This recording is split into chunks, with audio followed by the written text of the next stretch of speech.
नमस्कार। इस वक्त की सबसे बड़ी खबर आई है पुरानी पेंशन बहाली को लेकर सरकार का बड़ा कदम है। जी हां दोस्तों, बता दें आपको पुरानी पेंशन योजना यानी ओपीएस अब पूरे देश का मुद्दा बनने लगी है। जी हां, आपको बता दें कि वर्ष 2003 में केंद्र सरकार ने देश भर के राज्यों को नई पेंशन योजना के तहत अपने कर्मचारियों को लाने के लिए कहा था। 1 जनवरी 2004 से देश के सभी राज्यों में राष्ट्रीय पेंशन योजना यानी एनपीएस लागू हो गई थी, जिसके तहत कर्मचारियों व सरकार का एक निश्चित अंश हर महीने केंद्र सरकार के पेंशन निधि प्राधिकरण में जमा होता था। जी हां दोस्तों, तो बने रहो आप भी इस वीडियो के लास्ट तक और जाने इस बड़ी खबर को सबसे पहले।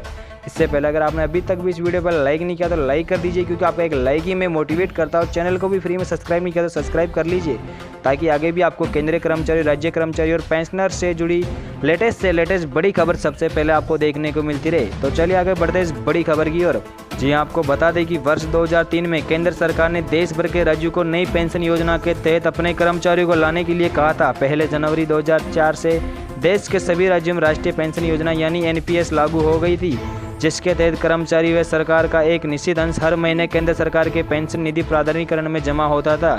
आपको बता दें कि यह प्राधिकरण इस पैसों को बाजार में लगाता है। सेवानिवृत्ति पर कर्मचारियों को उसकी व सरकार की ओर से जमा की गई राशि के ब्याज व बाजार से आए लाभ के आधार पर पेंशन मिलती है। हिमाचल सरकार ने भी इस योजना को लागू किया और 1 जनवरी 2004 से कर्मचारियों से उनके वेतन का 10% और सरकारी खजाने से इसमें उसका 14% केंद्र सरकार इस प्राधिकरण में जमा किया जाने लगा था।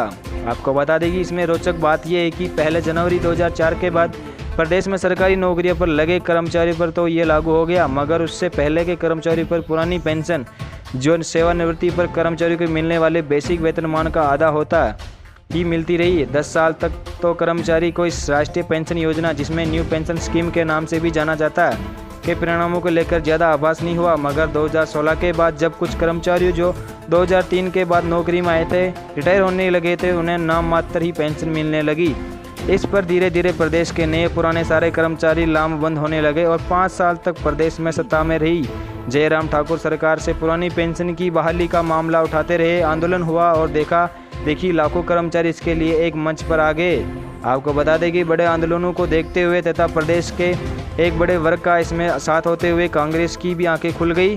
प्रदेश में पस्त पड़ी कांग्रेस को बैठे बिठाए मुद्दा मिल गया और उसने जयराम ठाकुर की सरकार से बुरी तरह नाराज कर्मचारियों के इस ओपीएस के मुद्दे को हाथों हाथ लपक लिया। बीच में चुनाव आ गए तो ये चुनावी मुद्दा ही नहीं बना, बल्कि कांग्रेस ने जो चुनाव जीतने के लिए प्रदेश के लोगों को 10 गारंटी दी, उसमें सबसे पहली गारंटी पुरानी पेंशन योजना को बहाल करने की थी।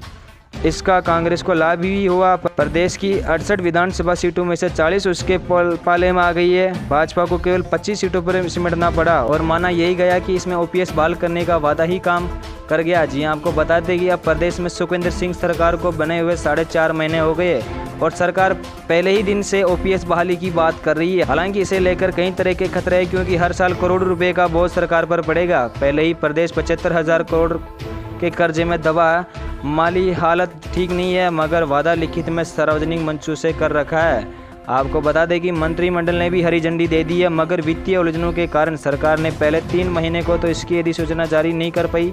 अब 17 अप्रैल को सरकार ने इसकी अधिसूचना जारी करके प्रदेश के 1,36,000 कर्मचारियों को पुरानी पेंशन बहाल करने की दिशा में दिशा निर्देश जारी कर दिए। इसके तहत अब अप्रैल महीने में प्रदेश के कर्मचारियों को जो केंद्र सरकार के पेंशन निधि प्राधिकरण में 10% व सरकार को 14% जमा करवाना होता, वह जमा नहीं करवाना पड़ेगा।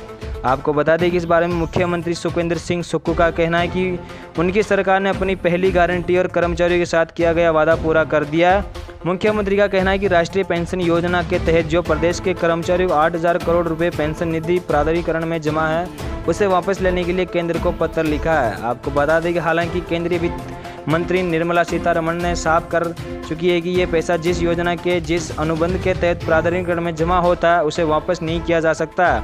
इसके बावजूद भी प्रदेश के सुखविंदर सिंह सुक्खू की सरकार ने अप्रैल 2023 से प्रदेश के 1,36,000 कर्मचारियों की पुरानी पेंशन बहाली कर दी है। अब दिक्कत उन 4,000 कर्मचारियों को है जो इस राष्ट्रीय पेंशन योजना के तहत सेवानिवृत्ति में हो चुके हैं, उन्हें उसके तहत ही पेंशन मिल रही है। आपको बता दें कि इधर ओपीएस की बहाली के बाद एनपीएस कर्मचारी महासंघ में धर्मशाला में धन्यवाद रैली निकालने का ऐलान कर दिया है। महासंघ के प्रदेशाध्यक्ष प्रदीप ठाकुर व महासचिव भरत शर्मा ने कहा कि इस रैली में 1 लाख कर्मचारी भाग लेंगे। मुख्यमंत्री, उप मुख्यमंत्री व अन्य सभी कैबिनेट मंत्रियों को सम्मानित किया जाएगा। आपको बता दें कि हिमाचल में ओपीएस बहाल हो गया है। मगर अब इसके साइड इफेक्ट देखने को मिलेंगे। देश के कई राज्य के कर्मचारी भी इसकी मांग करने लगे हैं। देश के अर्थशास्त्री पहले ही ये चेतावनी दे चुके हैं कि यदि देखा देखी ये सब राज्यों में होने लगा तो ये प्रदेश देश के अर्थव्यवस्था के लिए अत्यधिक घातक होगा। इसके लिए कोई तीसरा रास्ता निकालना होगा ताकि कर्मचारी भी खुश रहे और सरकार पर भी ज़्यादा आर्थिक बोझ ना पड़े। जी हाँ दोस्तों, तो ये थी आज की बड़ी और लेटेस्ट खबर जो हमने आप तक पहुंचाई। आई होप कि न्यूज़ आपको पसंद आएगी तो दोस्तों इस वीडियो को एक लाइक ज़रूर करें और अपने साथियों तक भी ज़रूर शेयर करें। धन्यवाद जी।